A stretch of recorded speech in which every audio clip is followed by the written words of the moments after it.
Hey guys, what's up and welcome back to another Coffee Talk podcast episode. Today I want to talk about having a quarter life crisis. I had mentioned doing a chat on this and asked if it was something that you guys would want to see, and I got a lot of feedback saying yes. I know a lot of you guys are also within the age range of your 20s to your 30s, air bubble, which is exactly the age range of most people that experience something of a quarter life crisis. It's almost like our generation has this thing with making really dry humor or sarcastic humor out of our struggles, which I think is a good thing. Like, how else are we gonna survive? It is super common, by the way, which I actually did look it up. So 86% of millennials experience something like a quarter life crisis. And that is actually pulled from the resource of The Guardian, which I will link in the show notes, by the way, in case you want to dig into. But 86% is a very, very high percent. So just know if you're in one, or if you feel that you've gone through one, that it is totally normal. Usually, like we said, it happens within your 20s into your 30s. It normally comes with this feeling of anxiety or like impending doom, of uncertainty, of feeling like you have no idea where your path is leading you, or perhaps the path you have been walking or even worked really hard to get on isn't fulfilling you. It can be anxiety about the uncertainty of the future, which is kind of like the note on how in this day and age, I think it's super common to have a quarter life crisis, because you grow up as a child and the world seems so magical, or can seem so magical, and adults kind of do everything for you or hand everything down to you or fix things for you. And then you get into your teens and you're a little kind of self-centered, which is normal for a teenager, and you just want to figure out who you are and do your thing and be cool. And then all of a sudden you get into your 20s and life is real. I mean, life is always real, but I mean, it gets real. It's time to start defining who you are as a person, who you're going to be in society, how you're going to contribute to society in a way that allows you to pay your bills, but also doesn't leave you feeling dry and run out and burnt out. And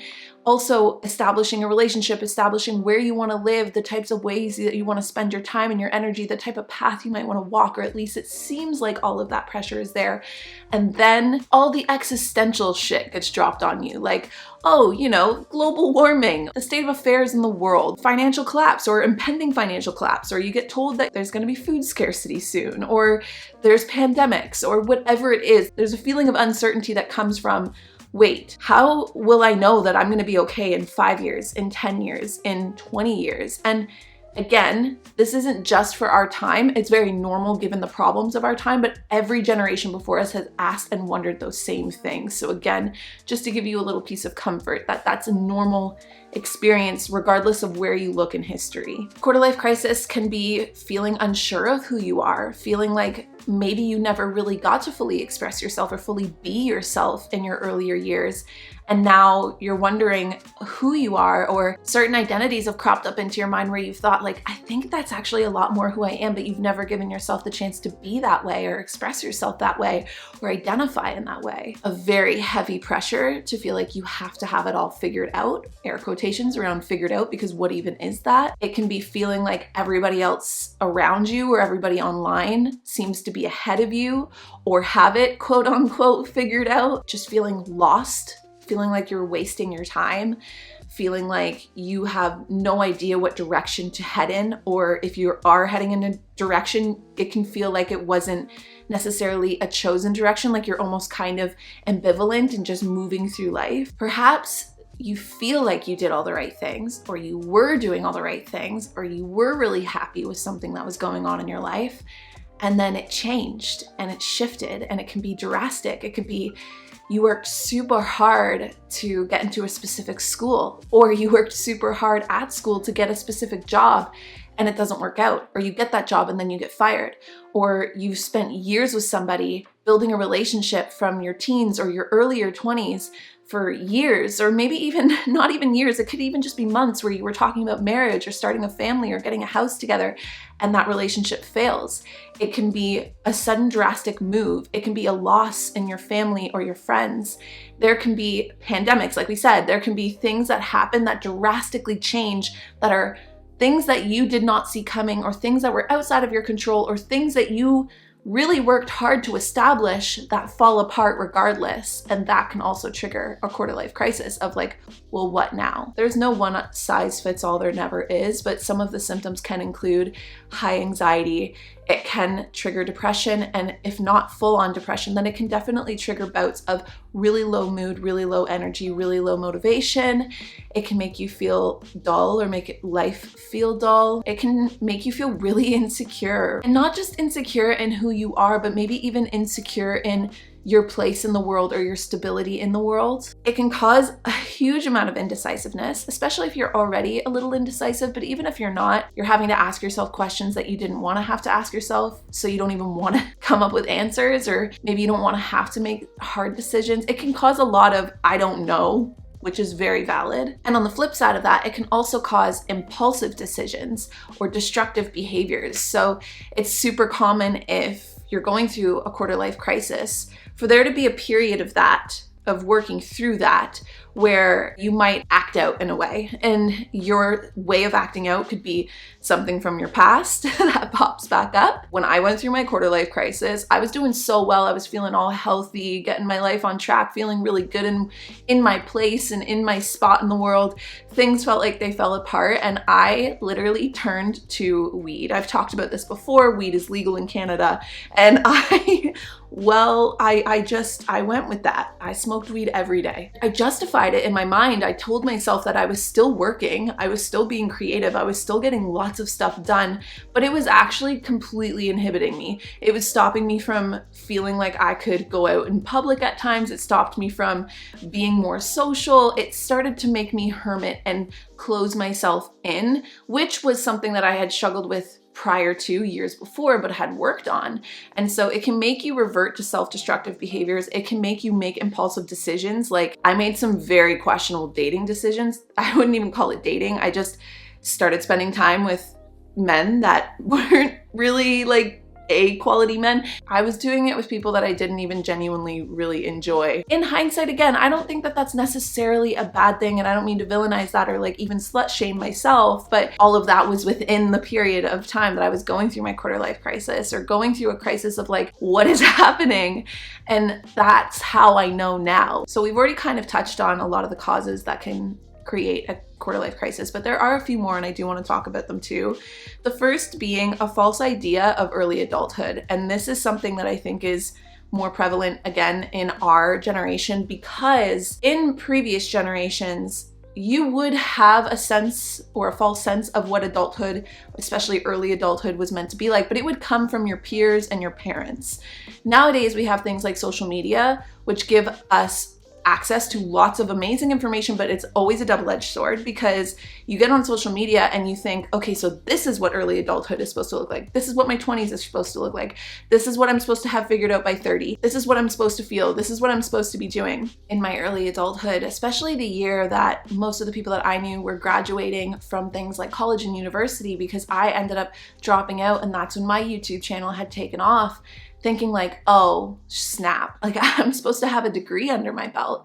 And it didn't even matter. It was so silly. I wouldn't even think like, what actual degree and how would that even benefit my life? Like, how many people do you know that have degrees that don't have jobs in their degrees? I mean, there's lots of people that are very successful with secondary education, and you should definitely go for it if you know what you want to do. But if you don't know what you want to do, there can be this invisible pressure that you're supposed to go to post-secondary school, that you're supposed to put yourself in immense amounts of debt to go to university or to go to college to get a degree that you might not even use, that you might not even enjoy, just because of that false sense of what early adulthood is supposed to be, of the path that society says is right, per se. Another cause, which we already kind of talked about, is comparison, especially now on social media.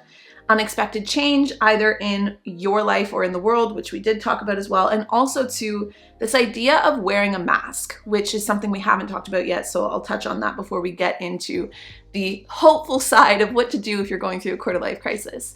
So wearing a mask in the sense of perfection, having to do it all right or do all things all the time, when really you're feeling unaligned or unhappy. And again, I can only really elaborate on these things based on my own personal experiences, but I have definitely worn masks at times in my life where I did my everything and poured my everything into making it seem like I was living a perfect life. And I did that for a lot of different reasons, mainly because I sought a lot of value out of the more perfect I could make my life feel or look, the less broken I was feeling inside, which is something that I worked on. Thank heavens I've worked on. But whether you've checked a lot of boxes that you were told were necessary to check, whether you got the job or are in the relationship or are doing the things that you think you were meant to do, and you feel unhappy or you feel unfulfilled, it can be common, and it makes a lot of sense, honestly, to put on a mask, to act as if things are totally fine around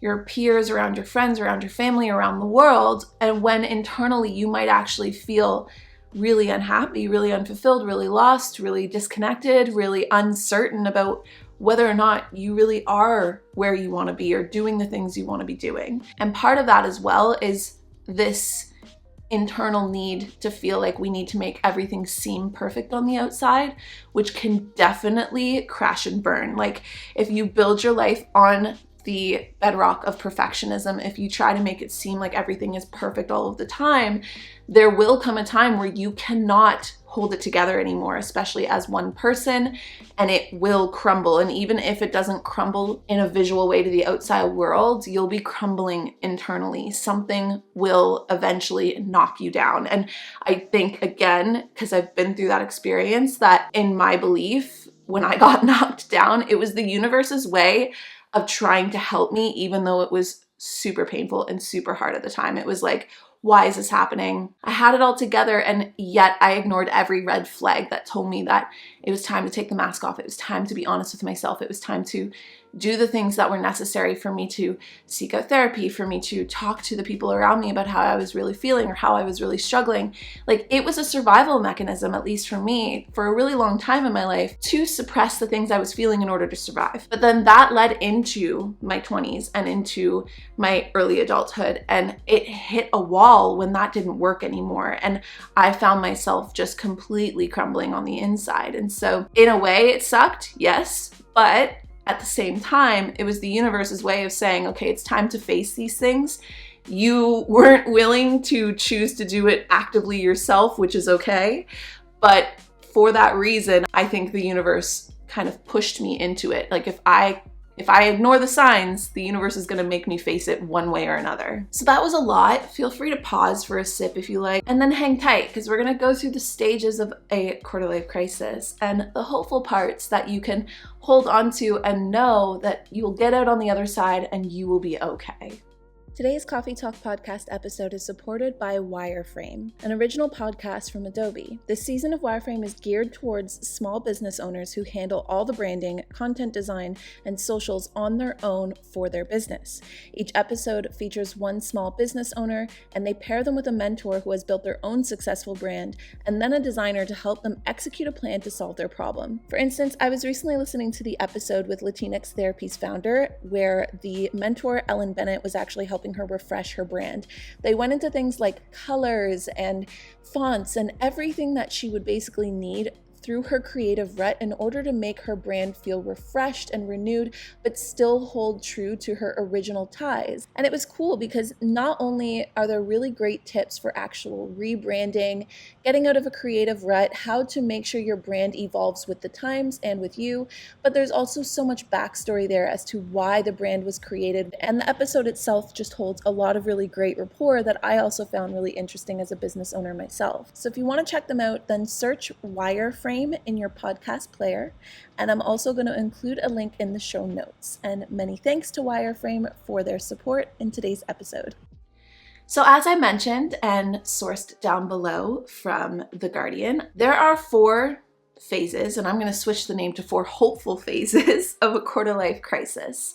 The first being what we've basically talked about up until this point. It's the feeling trapped, feeling stuck, feeling dull in your life, feeling like you can't change, but you need change, but you don't know how to go about that change, feeling behind, feeling directionless, feel like you're hitting rock bottom, or you feel like you're just going lower and lower and lower and you don't know when you're gonna hit it, but you see it on the horizon. That's the hardest place to be in a quarter life crisis. And if you've stumbled across this chat today and that's where you are, then know that yes, it sucks. I empathize with you. Every step from here on out gets better, so hang on. Because the second step, or the second hopeful phase of a quarter-life crisis, is the idea that change is possible, where ideas start downloading. So for instance, you know that feeling, and you can have it on a small scale to a big scale, where you almost have to let things fall apart in order to start seeing the ways that you can put them back together. You know, you almost have to let things get there. For a long time, you feel hopeless, you feel directionless, and then all of a sudden, you get this little spark. Maybe it's a spark of inspiration from a movie or a piece of art or someone you found online or something you saw outside or a moment or an experience where all of a sudden you feel better, if even for a split second. It could also come from the coping mechanisms, because we don't always cope with things negatively. Sometimes all of us, in different ways, depending on different chapters of our lives, end up coping with really hard times in positive ways. So maybe you go through a quarter-life crisis, maybe something terrible happens, like a really bad breakup or losing a job, and even though you're lost and you have no idea what you're doing, there's this little part of you or a little part of your day that brings you joy, because you're painting or because you're exercising or you're going for a bike or a run, or you're spending more time in nature, or you're spending more time with your friends and your family, or you're reading more than you used to. And yeah, you still feel like crap. It doesn't fix everything, but there's this little glimmer of light that allows you to know that there is space, there's time to feel better, that this is a wave you're going through, but that there's wiggle room, and the wiggle room starts to increase. And when I say things or thoughts or ideas download, you can change that wording however you like.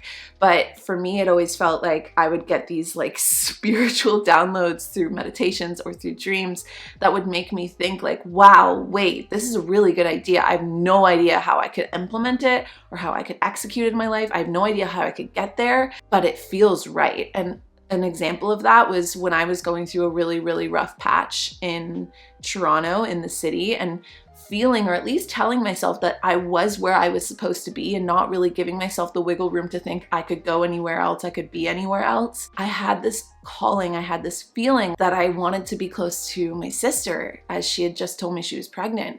And I had no idea what that looked like, and the thought terrified me. I've never liked Ottawa very much, or at least I didn't before, and I couldn't see myself leaving the city because I identified with it so much, and I had no idea what that would even look like, but yet there was this feeling that started to come together, that started to download, where I was like, wait, I could find a place a little farther out in nature. I could find a home that I could build and create and root into, like really set some roots down. I could spend more time with family. I could get more animals. I could really start to establish a slower, more peaceful lifestyle. I could really focus on my yoga teaching. And like, it started to download in a way that I was like, this is such a drastic change. I don't know how I'm going to do it, but in this phase of the life crisis, you're just downloading, you're just letting thoughts come to you, and not all of them are going to stick. In this phase, you also might begin to create some subtle shifts in the ways that you spend your time and energy, if it's that little pocket of reading or painting, or a little shift in your routines, or you start to feel this like vague sense that a new path is starting to form in front of you, and you might not see all of it, but you have this feeling like you're transitioning, like the change is starting, which leads you into the third hopeful phase of a life crisis. And that is the period of rebuilding, of gaining a new sense of life. This is sometimes the hardest phase. I mean, it depends on how you compare it to the first phase, but it can also be some of the most exciting parts of the phase. I would say it's just the most uprooting. It can be full of anxiety because it's all full of change, but that can also be a really exciting thing. So this is the phase where those ideas have fully come to you and you actually start putting them into action. This is where, okay, you've come over the grieving process of going through the crisis, of going through the uncertainty, the unknown. Then all of a sudden you created space and ideas started to come to you, and they might not fix everything, but little glimmers of light are saying, come this way, come this way. Then then you go through the phase of like getting the courage to get up and start walking towards the things that are lighting you up, if even just a little bit inside. So they can be small things, they can be big things, but this is where you really start to implement the bigger change. You finally let go of that relationship and you move. You finally let go of that job and you either go back to school or you take a different job or you shift your career or you start your business. You let go of the place that you've identified with, like the big city, and you move. And you might not have anywhere to move to yet, and you might have to rent or Airbnb for a little bit while you look for houses, but you do what you have to do to start creating the reality of the idea that has come to you, that has brought you a sense of light, that has brought you a sense of joy. This is the hard part because it requires taking chances. It requires courage. It requires going through the grieving process first before you're going to be able to gain or access that courage. It can require going to support or to therapy or to leaning on people so that you can help yourself get to this phase of the life crisis. It requires you to cut ties with things that you felt like were all of you or a huge part of you. And it can require shutting the chapter of a piece or a part of your book, your life story, and starting a new one, which again can be really daunting or seem really daunting, which is why sometimes we stay in phases 1 or 2 of a life crisis, and why a life crisis can go on for so long, because it really is, it takes a lot of courage and a lot of gusto to really jump at phase 3. You've gone through it all. You've gone through all of the phases. You did the big changes, and at first, it's all exciting, it's all new, it's all maybe nerve-wracking, maybe uncertain, maybe there's some trial and error, but then phase 4 is things really start to fall into place and you gain this new sense of normal. You get a new sense of consistency in your life again. You get a new sense of connection to your life again because of that life crisis. It caused you to pivot. It caused you to change. It caused you to transition, and nothing is permanent. So you won't stay in that phase for a very long time, or at least forever, and you will eventually find yourself in phase 4 where you look around and you're like, wow, my life is totally different, or wow, I'm okay, or I landed, or I figured it out, or I'm happy now, or whatever it is. Maybe you find yourself in love again. Maybe you find yourself in a career path or doing something that really fulfills you. Maybe you find yourself living somewhere totally new and you're fully in your routines, you've been there for a while and you love it. And maybe you don't and you go through another quarter life crisis, because that's okay too. But by phase 4, normally all of these changes are cemented into place and you are living the new life that you had to go through that to get to this. So I wrote down some tips on how to actually work through those phases, because it sounds great in theory, and it is great in theory, and you definitely can go through all 4 no matter where you are on that scale. But there are some tips that I would say to take with you as you work through it. The first being self-compassion and understanding. Like, you have to allow yourself to feel empathy for yourself for the situations that you're in. You cannot be angry with yourself. Even if you feel like you're blaming yourself for where you found yourself to be in life, please don't take a drink every time I say yourself. If you feel like it was your fault, maybe you did something that caused your relationship to end. Maybe you did something that caused yourself to get fired. Maybe you feel like you waited too long to make that decision and now you lost your chance. I don't know, whatever reason it is, you still cannot get through the phases of a life crisis until you make amends with yourself, until you forgive yourself, until you're compassionate with yourself, and you understand that there are no such things as mistakes, just lessons learned.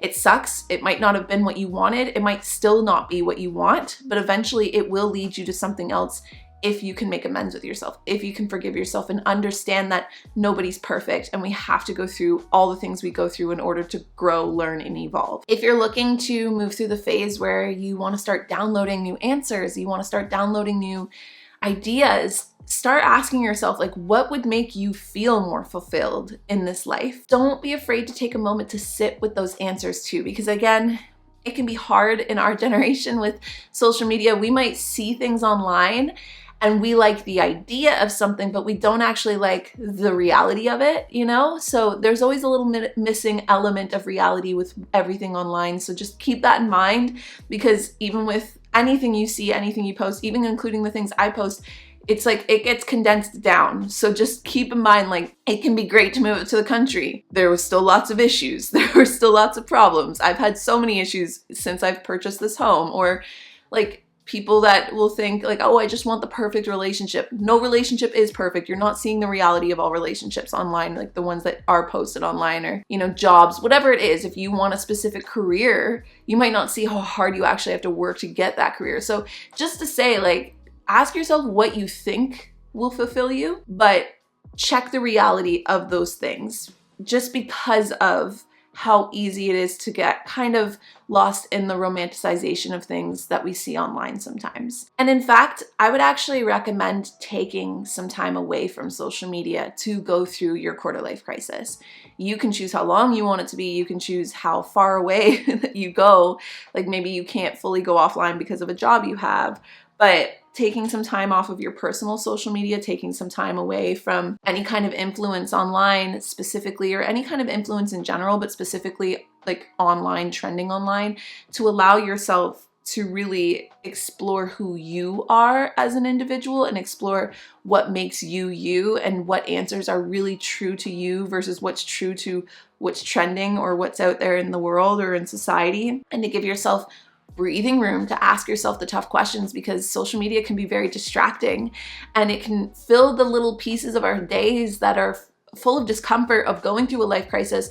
But because you're feeling all of the discomfort and not letting yourself feel the discomfort, you can end up staying in that life crisis for a much longer time than you really need to, instead of just facing it. Making sure you give yourself some space for the new ideas to come and to download. So again, that can come from taking some time off social media. That can come through taking walks in nature, journaling, meditation, anything that allows you to have time with yourself, time with your thoughts, time with the little things and little inklings that call to you. You could also, if you can, or if it's accessible to you, take a little solo adventure or just spend more time on your own.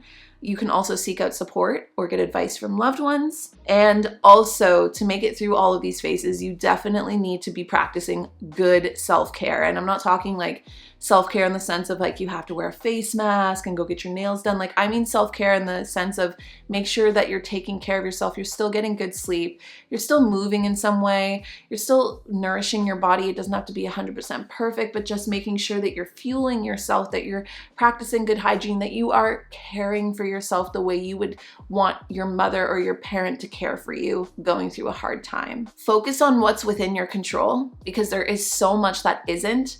And we get lost, and I think sometimes that can create that sense of hopelessness by thinking or focusing too much on the things we don't have control over. Like, again, if you went through a breakup, you cannot control if that person wants you back or if that person will ever come back to you. You have no control over that. If you lost that job, you have no control over whether or not you can get rehired by that company again. But there are things that are within your control. And when you focus on that, you empower yourself. And when you empower yourself, you regain a sense of motivation and energy. And it's really helpful to literally write down the things that are bothering you and then categorize them into, I have control over this, I don't have control over that. And the last being, remember that this is a pivot, that it might be really painful. It might be really hard.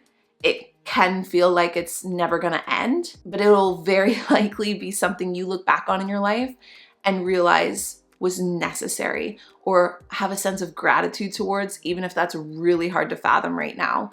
Because the hardest points in our lives, our life crises in particular, things are all falling apart and you feel like a mess, and you're emotional, or you're struggling, or you're grieving, or you're really going through it, and you're like, I could never picture feeling grateful for this. But there will come a time when you're in that phase 4 where your new life is cemented into place, where change has happened, and you've found peace again, you've found happiness again, you've found contentment within your life and within yourself again, and you'll realize that it only ever came because of what you had to go through.